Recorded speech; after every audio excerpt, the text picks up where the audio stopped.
누가복음 19장 11절부터 21절까지는 문화의 비유는 달란트 비유입니다.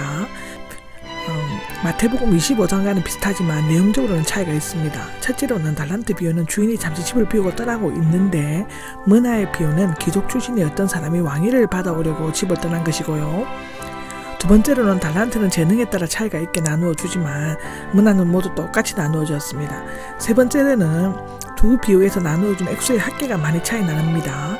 네 번째는 달란트 비유에서 받은 상의 내용이 똑같지만 문화의 비유에서는 이익을 얻은 정도에 따라 보상하였다고요. 다섯 번째로는 달란트 비유에서 무익한 종이 심한 벌을 받았지만 문화 비유에서는 가진 것을 빼앗기기만 했습니다. 여섯 번째로는 문화 비유에서는 반역자에 대한 형벌이 추가되어 있죠. 일곱 번째, 달란트 비유는 약 302단어, 문화 비유는 286단어가 사용되었습니다. 그중 66단어만이 공통적이고요. 그 밖에도 서러운 부분과 그 백성을 미워하는 것과 원수에 대한 복수 등을 볼 때 두 가지 비유는 전혀 다른 것이라고 기록되어져 있습니다. 1절에 보면 한 가지 비유가 나옵니다.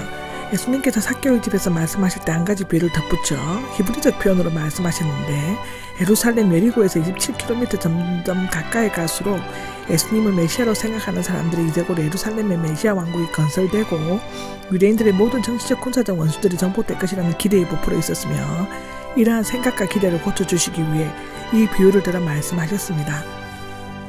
나타나니라고 하는데 항해가 거의 마지막에 가까워져서 그 육지가 보여지는 것을 의미한다고 합니다.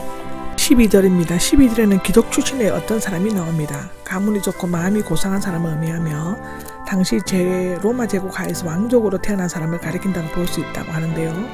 여기에서는 예수님께서 십자가 고난을 받으신 후 죽으셨다가 부활 승천하신 후 만왕의 왕으로 다시 오실 것을 나타낸다고 합니다.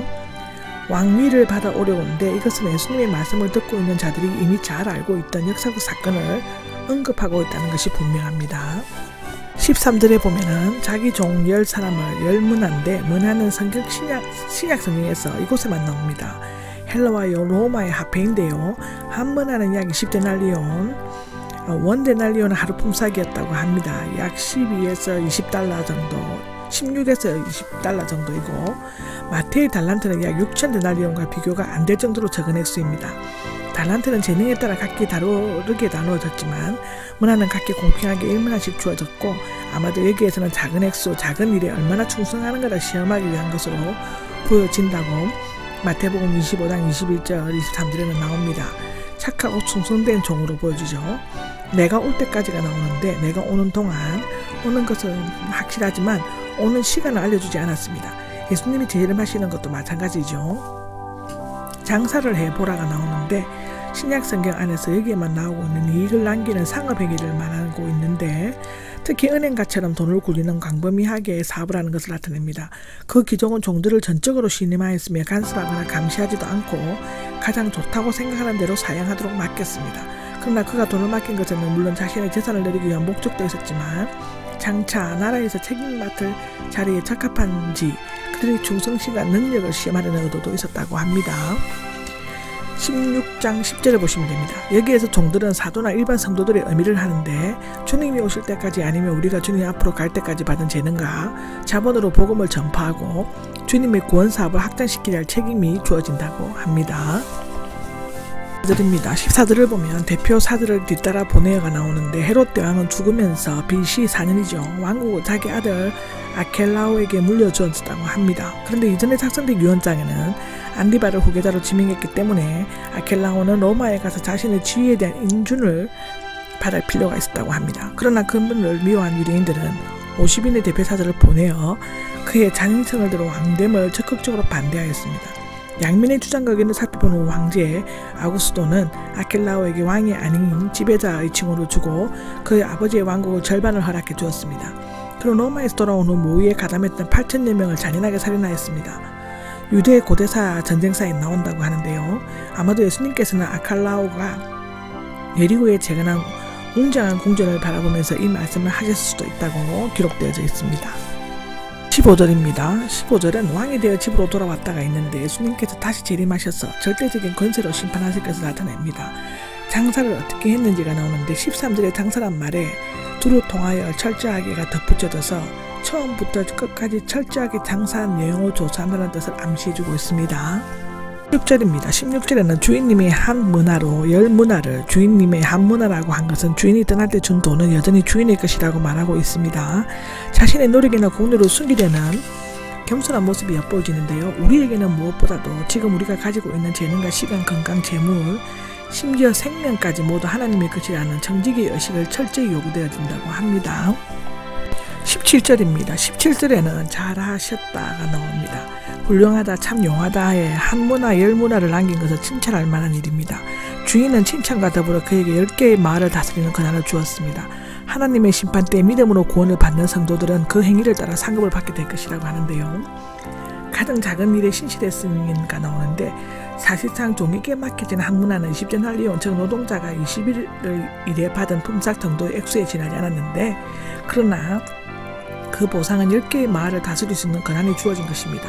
우리가 이 세상에서 심은 것은 반드시 천국에 거두게 될 것인데 고린도후서 9장 6절에는 그렇게 기록되어져 있습니다.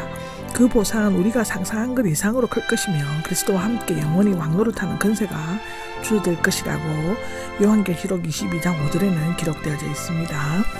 18절에서 19절 얘기는 5문화와 5마을인데 달란트 비유에서는 능력별로 맡기고 보상은 더 많은 것을 맡기겠다고 했지만 문화 비유에서는 남긴 것에 비례하여 능력별로 보상을 하고 있습니다.